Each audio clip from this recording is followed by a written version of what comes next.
David Keene, Executive Director of Cotuit Center for the Arts.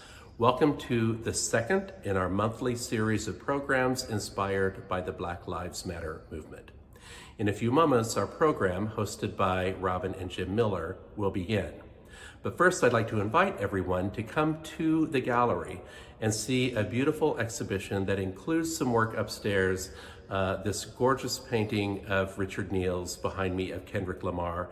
We also have Piece by Piece 5, which you're going to see in just a few moments behind me, and another digital installation of works called Church Ladies by Barbara Ford Doyle.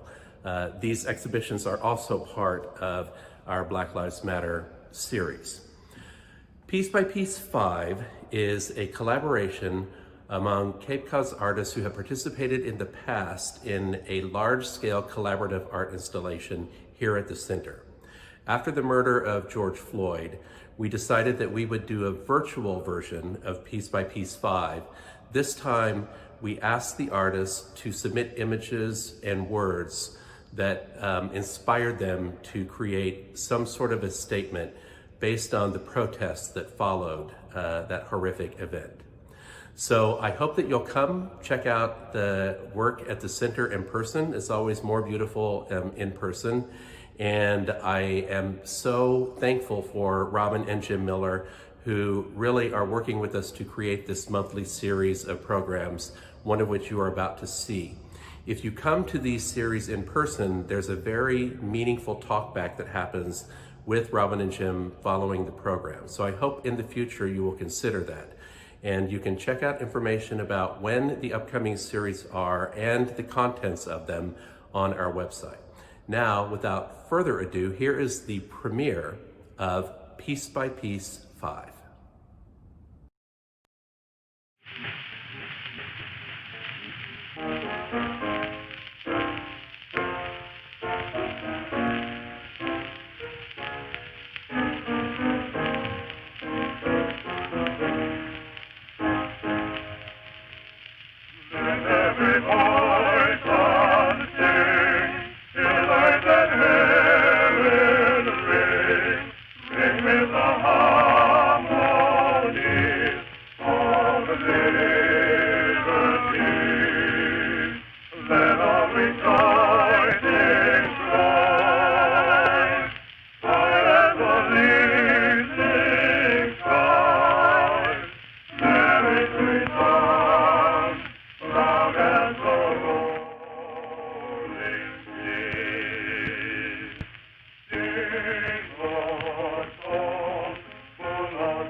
till earth and heaven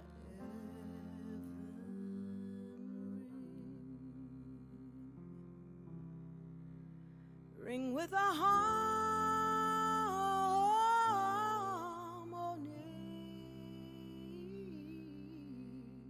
of liberty.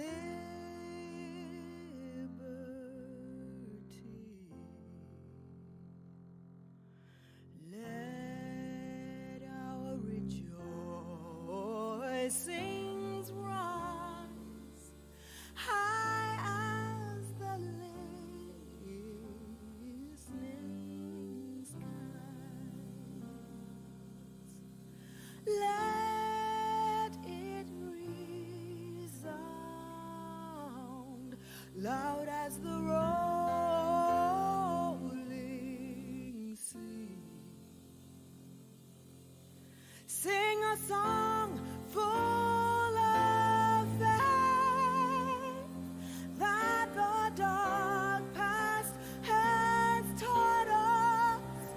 Sing a song full of hope that the present has brought us.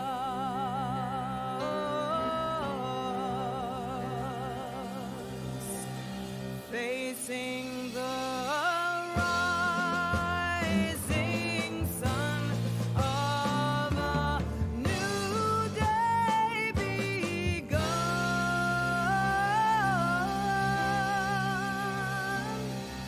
Well,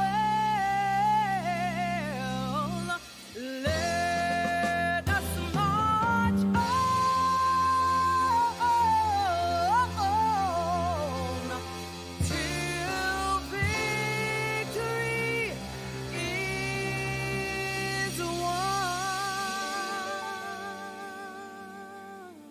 is won. Yes, Lord, is won.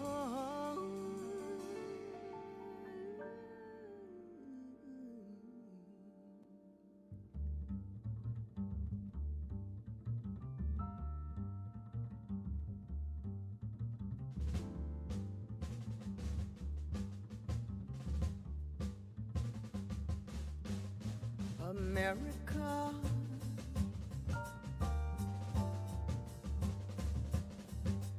America,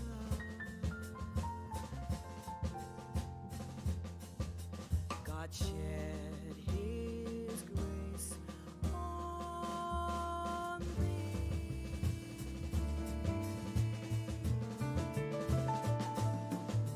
and crown thy good with brotherhood from sea to shining sea. Yeah, yeah,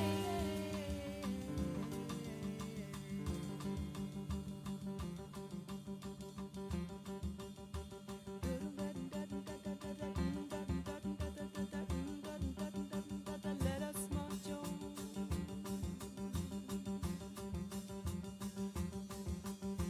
Let us march on.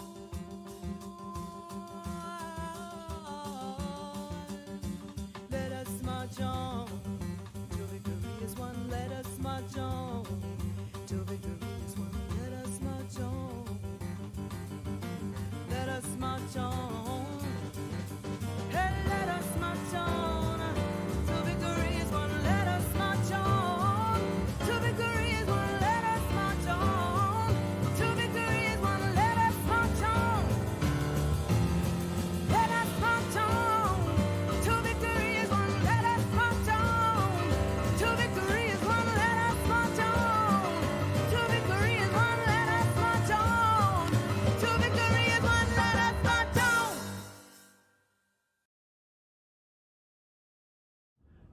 Special thanks to Jim Hoeck, Jason Mellon, and Kim Baker for their help on Piece by Piece 5.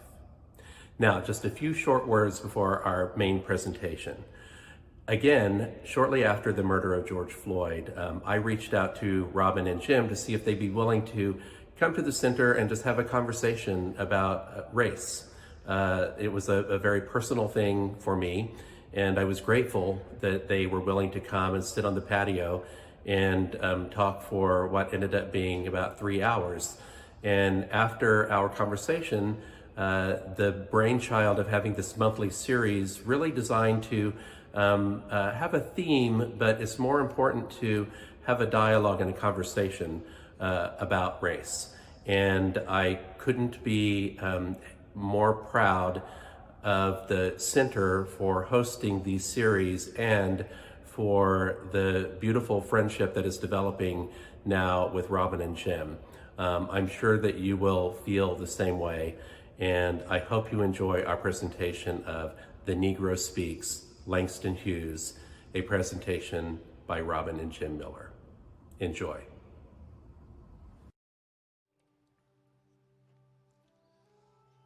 Black lives matter for so many reasons. First, we are humans with an unbelievable capacity to love and forgive under the most heinous conditions,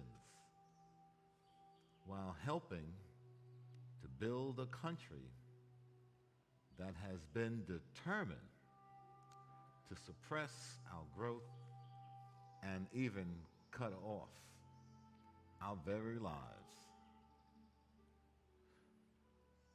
We were captured,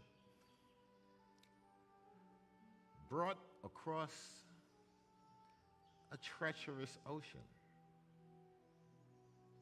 enslaved, and forced to toil a foreign land. With backs bent low and ailing bones, our broken spirits were stripped of dignity and severely humbled, so that America could grow affluent, arrogant,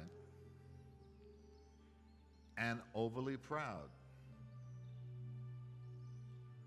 with white Americans never acknowledging the Africans' stolen talent, stolen skills, and stolen intelligence. The following information comes from the United States Library of Congress. Africans brought the skills and trades of their homeland to North America, and their expertise shaped the industry and agriculture of the continent. West Africans with experience navigating the waterways of their homeland helped open the rivers and canals of the northwest frontier to boat traffic. Seasoned African cattle drivers were able to apply their skills to ox teams and livestock. Many Africans were deeply familiar with large-scale rice and indigo cultivation, which were completely unknown to European Americans. Without the skills of Africans and their descendants, the rice fields of South Carolina and Louisiana might never have existed. All the most crucial things in the lives of the enslaved African American, from the dignity of their daily labor to the valor of their resistance, from the comforts of family to the pursuit of art, music, and worship, all had to be accomplished in the face of slave society's attempt to deny their humanity. Today, we want to share the life of a brilliant writer and social activist whose contributions are lauded internationally. Langston Hughes documented the souls of Black lives in his writing. My people, the night is beautiful. So, the faces of my people. The stars are beautiful. So, the eyes of my people. Beautiful also is the sun. Beautiful also are the souls of my people. I grew up hearing about Langston Hughes from my grandmother all the time. She was only 3 years younger than Hughes. She never met him, but she certainly loved his poetry. And Grandma loved to talk about Langston Hughes. In church, she recited his poems. I, too, grew to be enchanted with the work of Mr. Hughes. Over the years, I created a mixed media collage collection that illustrated his poetry. This is a photo of my grandmother and grandfather.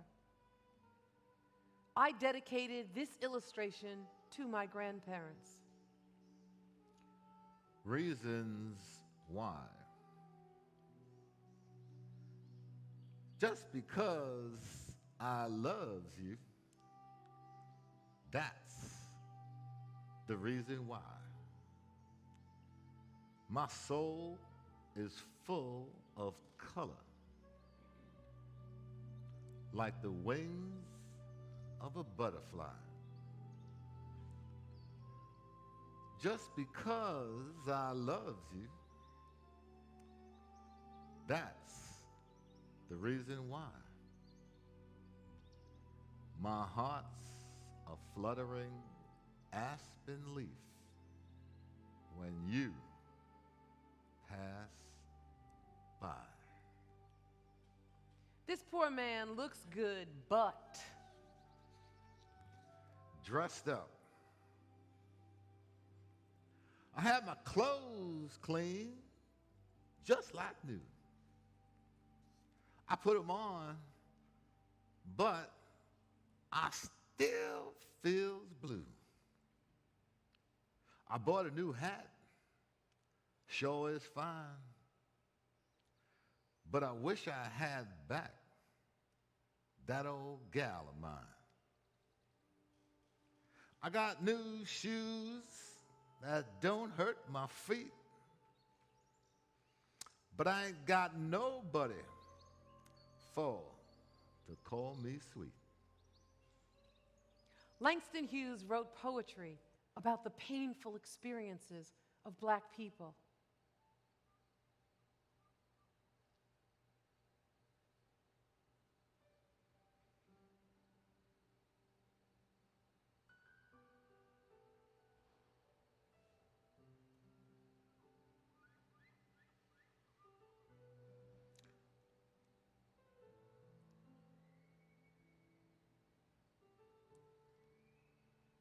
the Negro.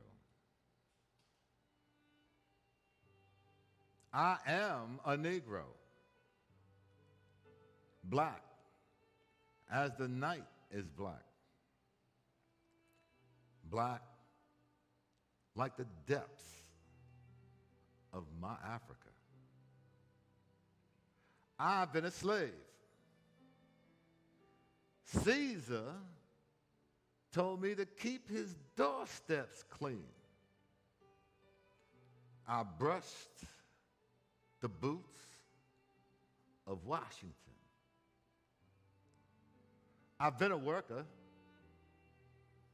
Under my hand, the pyramids arose. I made mortar for the Woolworth building. I've been a singer all the way from Africa to Georgia. I carried my sorrow songs. I made ragtime. I've been a victim. The Belgians cut off my hands in the Congo. They lynch me still in Mississippi. I am a Negro, black as the night is black, black like the depths of my Africa. Okay, we need to stop here because I cannot just slide by this poem. I was totally ignorant concerning the treachery of King Leopold and his cutting off the hands of Africans in the Congo until I read Langston's poem. I had to do the research because it sounded too crazy to be true. Look at these photos. This is one of the most sadistic forms of European greed, treachery, and brutality. Why was this done? The people weren't working fast enough. Leopold wanted to meet unheard of quotas. Yet, Africans were considered savages. Black lives clearly did not matter here. When I read the poem Long Trip, I wondered who was taking this journey across the sea.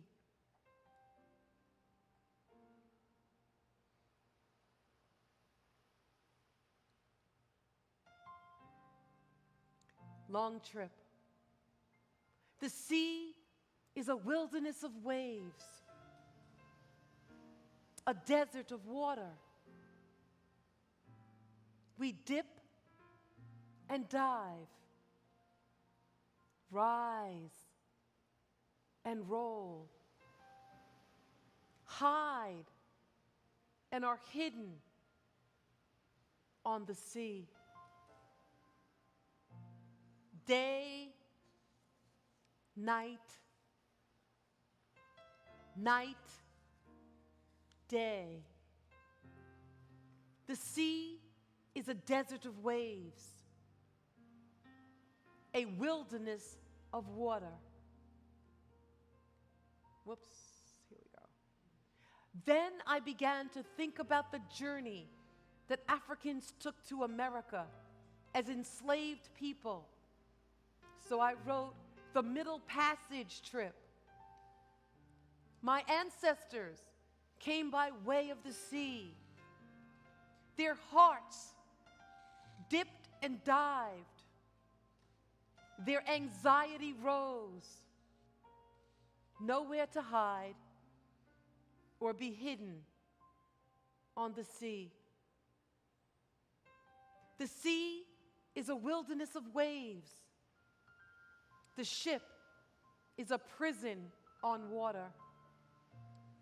Day, night, night, day, captives on the sea. Whoops. The enslaved labored in the hot sun and often sang work songs. Sun song, sun and softness, sun and the beaten hardness of the earth, sun and the song of all the sun stars gathered together, dark ones of Africa. I bring you my songs to sing on the Georgia roads. Langston reminds this country not to forget that I, too, sing America.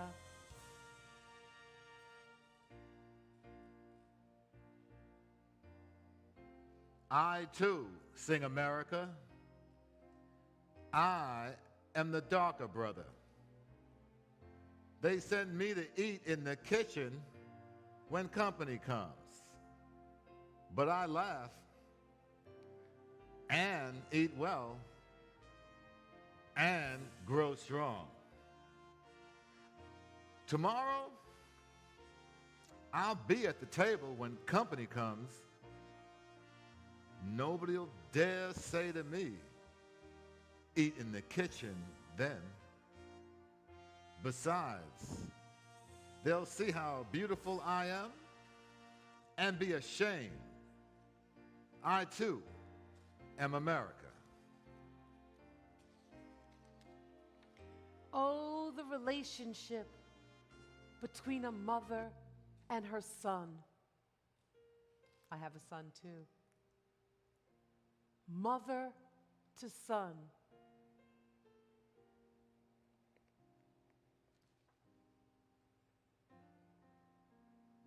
Well, son,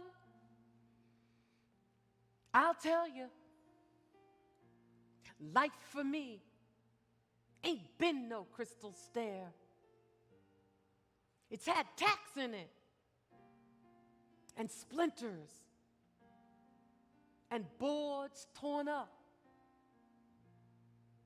and places with no carpet on the floor, bare. But all the time, I's been a climbing on and reaching landings and turning corners. And sometimes going in the dark where there ain't been no light. So boy, don't you turn back. Don't you sit down on the steps, 'cause you finds it kinda hard. Don't you fall now, for I's still going, honey. I's still climbing. And life for me ain't been no crystal stair. Black people were often verbally abused and made fun of. White people put on black face makeup with painted white lips to mock the Negro as a form of entertainment. Sometimes blacks did this themselves to earn a living to survive. Black people had to smile at whites even when they were being humiliated. Nobody knows the trouble I've seen.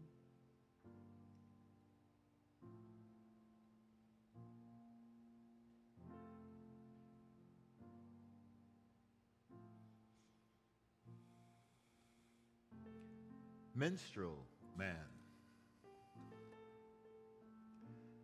Because my mouth is wide with laughter and my throat is deep with song, you do not think I suffer after I have held my pain so long. Because my mouth is wide with laughter. You do not hear my cry because my feet are gay with dancing. You do not know I die. Hughes wrote novels, short stories, and plays, as well as poetry, and Langston loved jazz. He even wrote a children's book called The First Book of Jazz. The Harlem Renaissance was known for the classic jazz that played in many of the halls, like the Cotton Club, the Savoy, and more. Langston listened to jazz at nightclubs, collaborated with musicians, and often held readings with jazz as accompaniment. Langston performed his poem, Weary Blues, to music. He called this jazz poetry.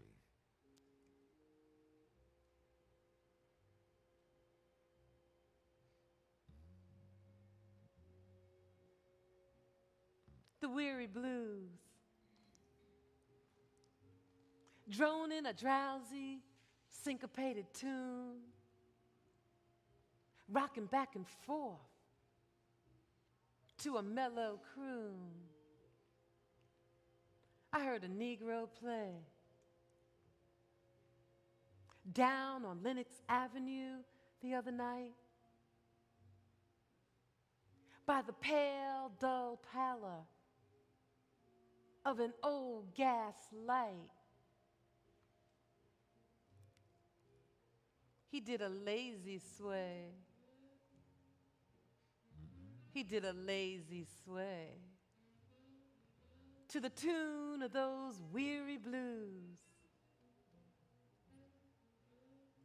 With his ebony hands on each ivory key, he made that poor piano moan with melody. Oh, blues, swaying to and fro on his rickety stool. He played that sad, raggy tune like a musical fool. Sweet blues, coming from a black man's soul. Oh, blues, in a deep song voice with a melancholy tone. I heard that Negro sing, that old piano moan. Ain't got nobody in all this world, ain't got nobody but myself. I's gonna quit my frowning and put my troubles on the shelf. Thump, thump, thump. When his foot on the floor, he played a few chords, then he sang some more. I got the weary blues. I can't be satisfied. Got the weary blues and can't be satisfied. I ain't happy no more. And I wish that I had died. And far into the night, he crooned that tune. The stars went out, and so did the moon. The singer stopped playing and went to bed, while the weary blues echoed through his head. He slept like a rock or a man that's dead.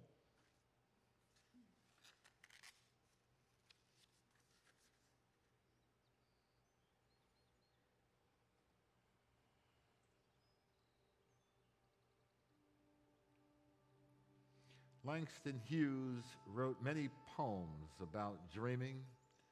His most famous one is entitled Dreams.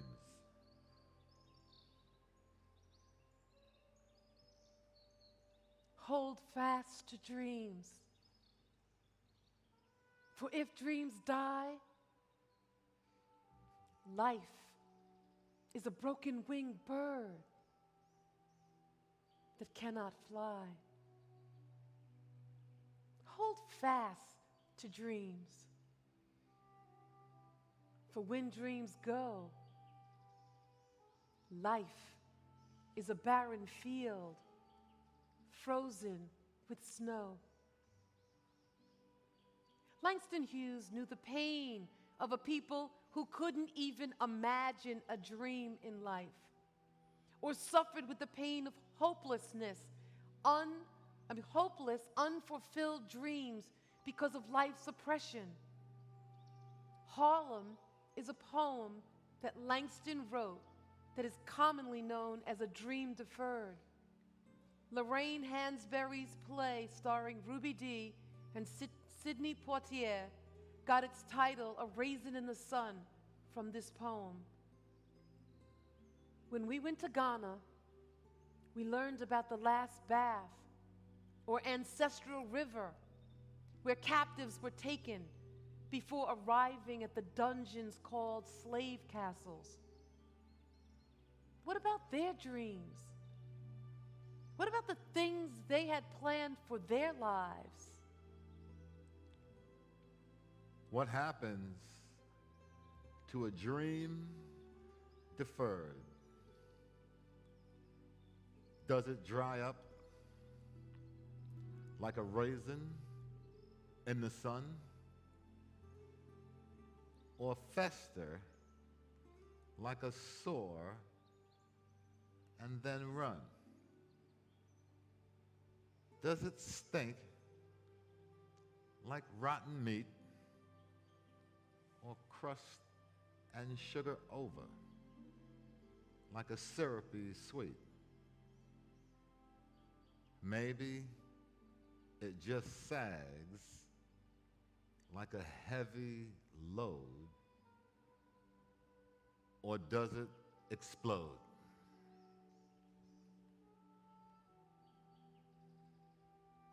I wonder who Langston Hughes considered as the dream keeper. Maybe you have a special person who listens to your dreams and values them. Jim's mother, my mother-in-law, liked to recite this poem to me when I would share a plan or new idea. She would say, "Bring me all of your dreams, you dreamers. Bring me all of your heart melodies, that I may wrap them in a blue cloud cloth, away from the too rough fingers of the world."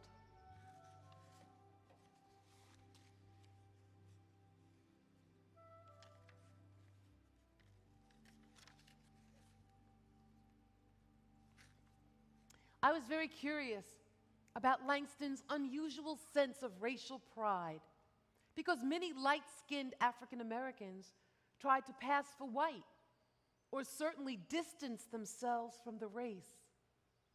I did some research and would like to share what I discovered. Langston lamented in his memoir that he was not black enough, not of 100% African ancestry. Langston's maternal grandmother, Mary Patterson Langston, attended Oberlin College at a time when few women of any race were able to pursue higher education. Mary Patterson Langston's first husband died in John Brown's raid on Harper's Ferry.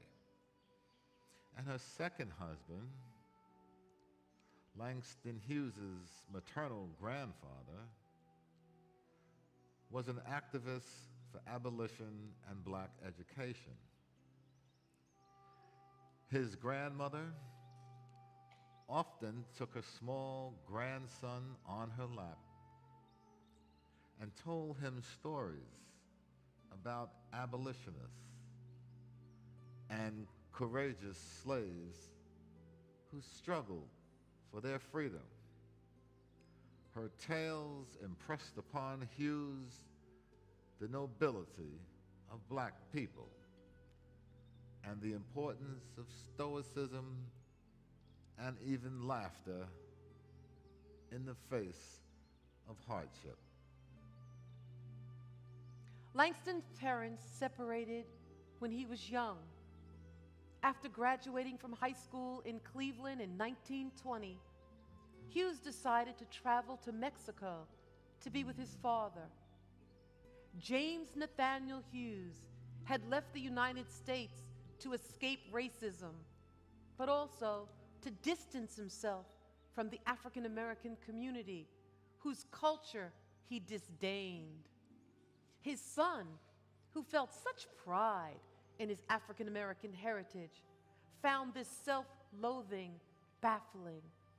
"I don't understand it," Hughes later wrote of his father's dislike of black culture, "because I was a Negro and I liked Negroes very much." On the train ride down to Mexico, as the car crossed the Mississippi River, Hughes looked out the window and thought of all that rivers had meant to black people. Slaves sold down the river in the pre-Civil War South, the Euphrates and the Nile in Africa, and wrote the poem, "The Negro Speaks of Rivers."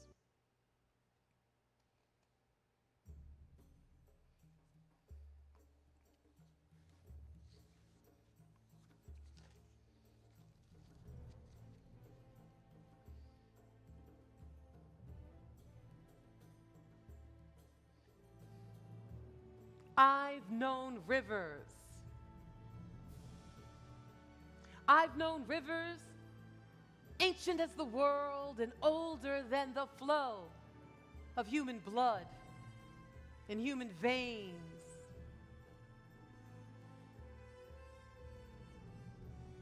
My soul has grown deep like the rivers. I bathed in the Euphrates when dawns were young. I built my hut near the Congo, and it lulled me to sleep.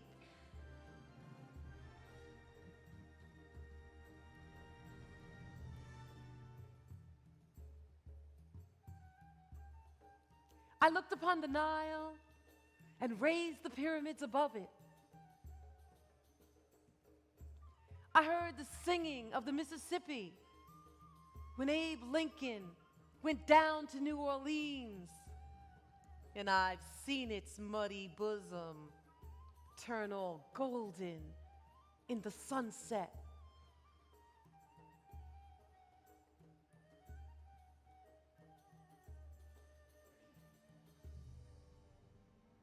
I've known rivers.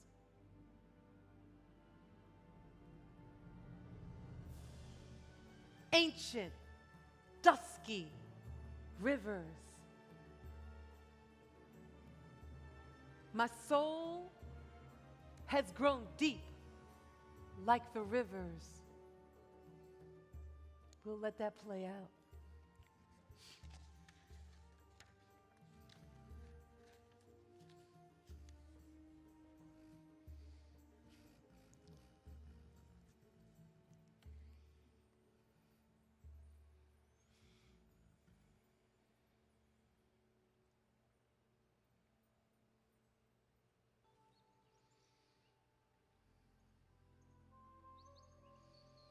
On May 22nd, 1967, Hughes died in New York City at the age of 65 from complications related to prostate cancer.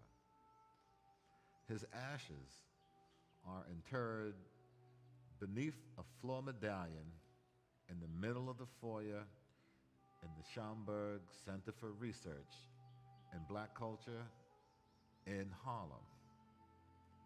It is the entrance to the auditorium named for him. The design on the floor is an African cosmogram entitled Rivers. The title is taken from his poem, A Negro Speaks of Rivers.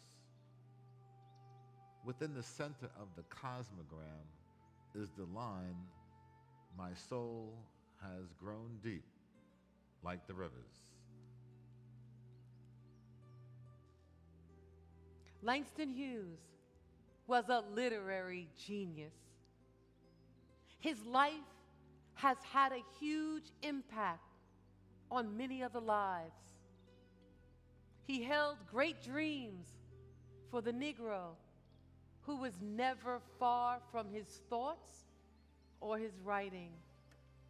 His contributions resonate with a voice that cries out, Black Lives Matter. Thank you.